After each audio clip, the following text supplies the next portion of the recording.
What's up, everybody? It has been a long day out here at the range, but we are having so much fun in Epping, New Hampshire for our regional event, and I'm very excited to cover this heat. It's men's elite, and we have a couple of athletes that might know each other very well because it is the Gross brothers. We know them, we love them, they volunteer at so many of our events, and now they're giving me a hard time because they want to get after it. Chris Hale, the only non-Gross brother in this squad, and I think we're going to see some of them bumping shoulders. So what they need to do with this one, it's called Jesus Take the Wheel, and we already have a traffic jam. These guys, 100 pounds,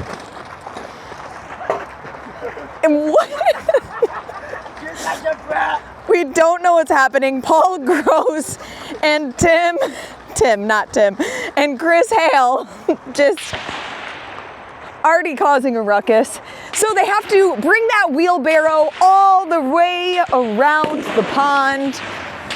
I'm not sure about the distance on it, but as long as it takes them to get back as how far it is. And once they are done with that, they will go to the firing line.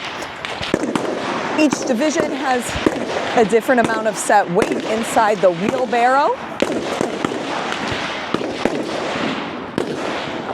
All right, and Chad takes the lead, cut off all the other brothers. They were giving him a hard time that he's wearing gloves, but I think he knew exactly what he was doing because he is quite a bit ahead of the other Gross brothers.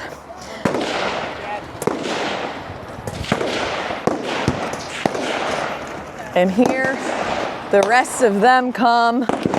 Whoop. We got Scott. He also has gloves. And Tim. And then our final two, Paul to the right, Chris to the left.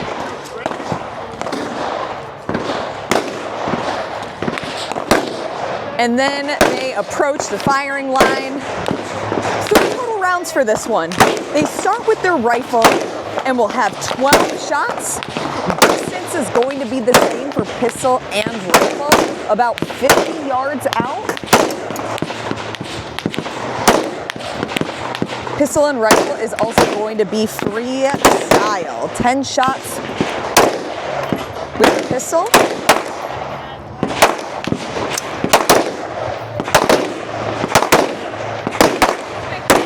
Talk about overall standings for this group.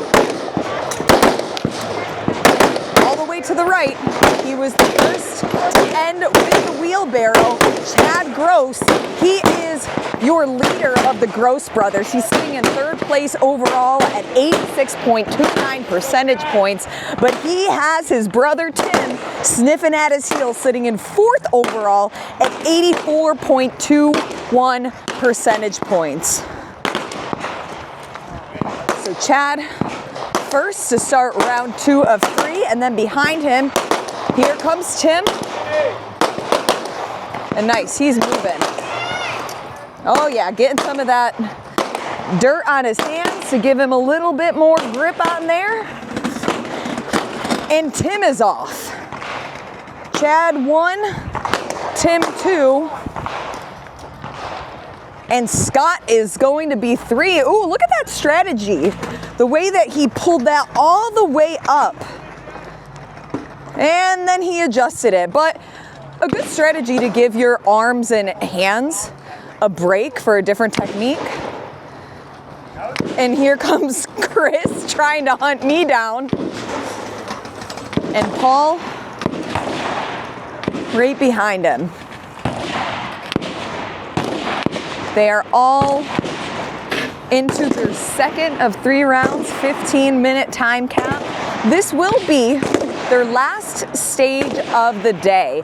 And speaking about the Gross brothers, this is all of their first time competing in the men's elite division. So after 3 stages, For two of them to be in the top 5, not a bad showing.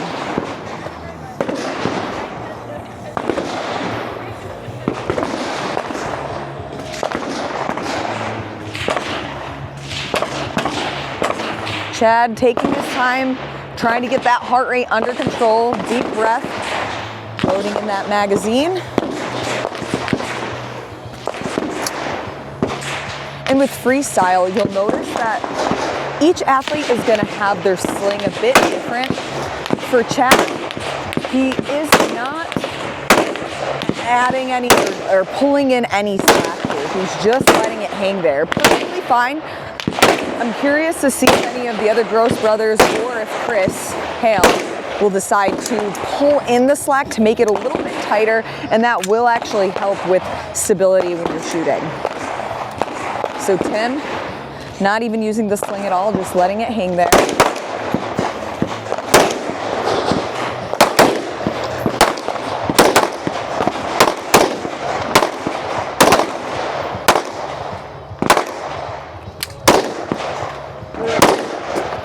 And Chad is done. He will now start his final round of work.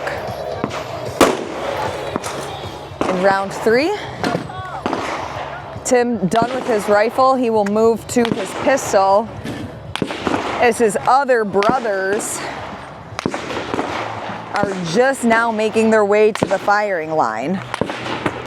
So Scott will be your third athlete to the firing line, but right behind him, who's picked up some ground here, is Paul.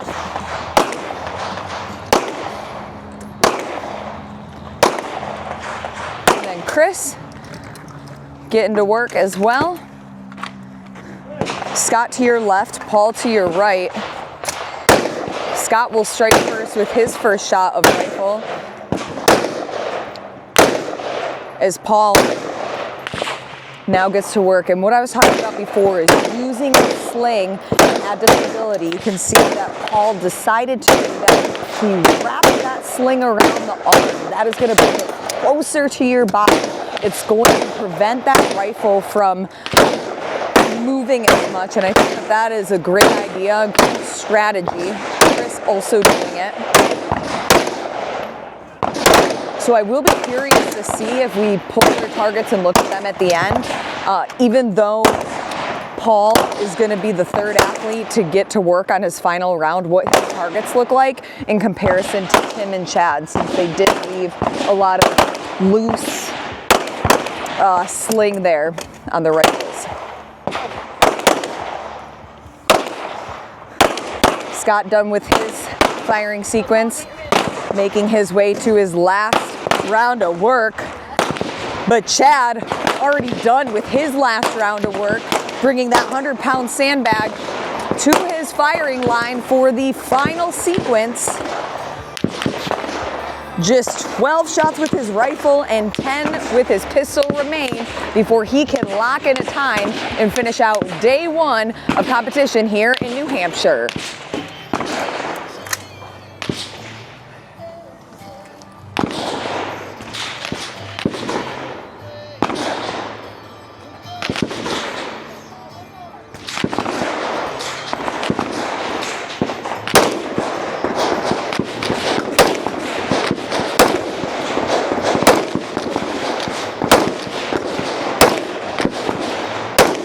Last round, Chad has been able to gain a lead ahead of his brother Tim, as it looks like he will be able to finish his rifle before any other athlete has made it back from the fitness part of the course.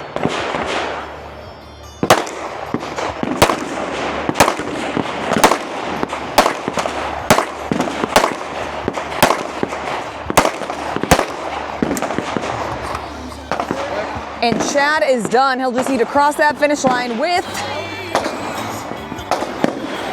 the sandbag. And just as he does that, Tim picks up the rifle, taking a deep breath, making sure that he gets all of those shots. Every miss is a 10-second penalty. So it might not sound like a lot, but over the course of 3 rounds of 12 rifle and 3 rounds of 10 pistol, it certainly does add up quickly if you're not hitting within the circles on the paper targets.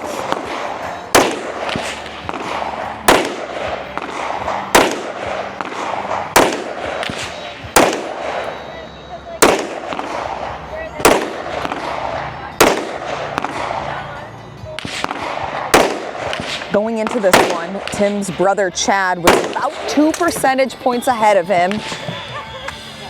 So finishing this fitness portion, it looks like it's gonna be about 2 minutes that separates the two of them.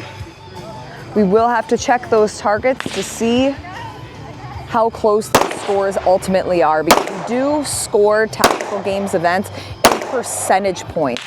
So if somebody gets first and somebody gets second, how many points you actually get is depending on how close your times or scores are at the end. And Tim is done. And he will lock in a time. Oh, almost had a doozy there. Scott to his last firing sequence.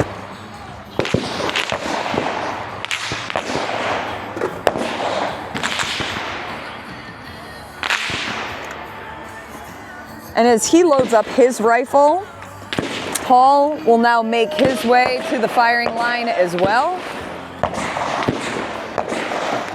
Just under 12 minutes in for that 15-minute time gap.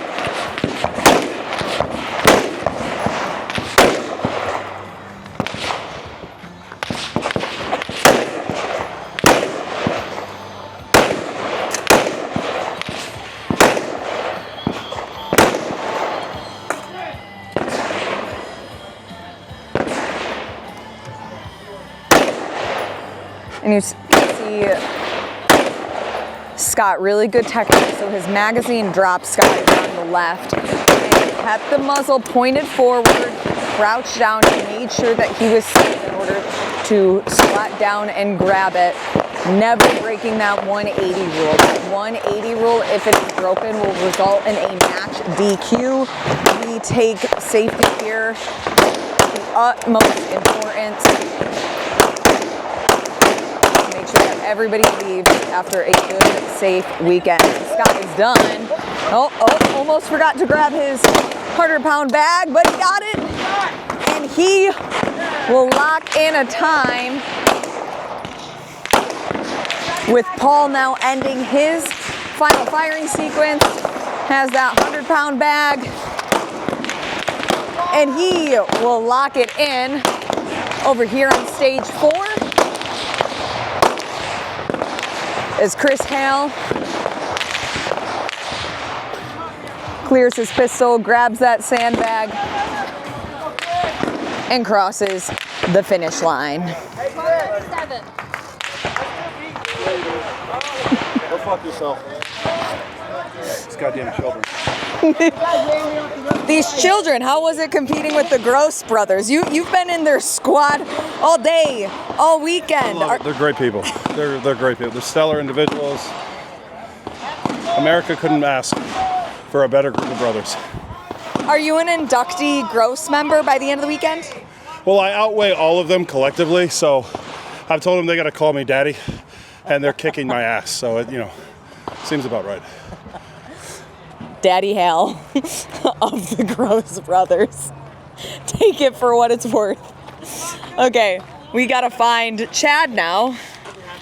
Where did he go? Okay, I'm being pointed to his direction.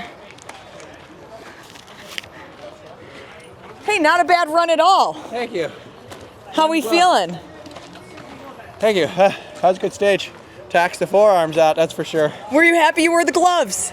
Yeah, I think it made it better. But I'm not shooting with gloves, so took my trigger. Is that why you feel like you beat your brothers even though they gave you a hard time? Yeah, well, that's all they have to talk, so they can put it into action. Yeah. What does it mean to, be able to come out here and compete with your brothers? I'm sure that there's been friendly competition since forever. Yes, since day one. It's been a blast watching them. Just a couple years ago, teaching them how to shoot, and we shoot a lot together. It's made for a lot of memories. But Are there any closed door bets going on with the fam? Today, I don't think so. They're just chawing at the bit until they can beat me fair and square. Okay, well, good work out there. All right, all right, all right. Big smile on your face Yeah, still. fun. It was a fun time. A little bit of road rage there in the beginning, but Yeah, what was going on out there? he might have said he was gonna T-bone me, so he did like twice. But it's all fun. We're just here for fun anyway, so. And I still beat him, so I don't think it helped him. All in good fun. Good work today. How much fun did you just have? A lot. It was tiring, but it was fun. Hands got really sweaty, so I was trying different ways of doing the sled, but or the wheelbarrow, but none of them beat the old-fashioned way. So, Is there any brother that you would prefer to beat over the rest? no, not really. I'd be happy to beat any of them. Just trying to beat them all. Good work. Yeah. Truly, in all seriousness, the Gross brothers are incredible. Every event that they're at, they are so helpful. They are so kind. Mr. and Mrs. Gross, if you're watching, y'all have raised some of the kindest, nicest sons, and I hope that there's more humans out there that can be inspired by them, because I know that all of us here who have met them are. That is going to close it up for day one of our New Hampshire Regional. Make sure you like our videos, subscribe, share it with a friend. It helps the channel grow. And we'll see you guys back here bright and early on Sunday.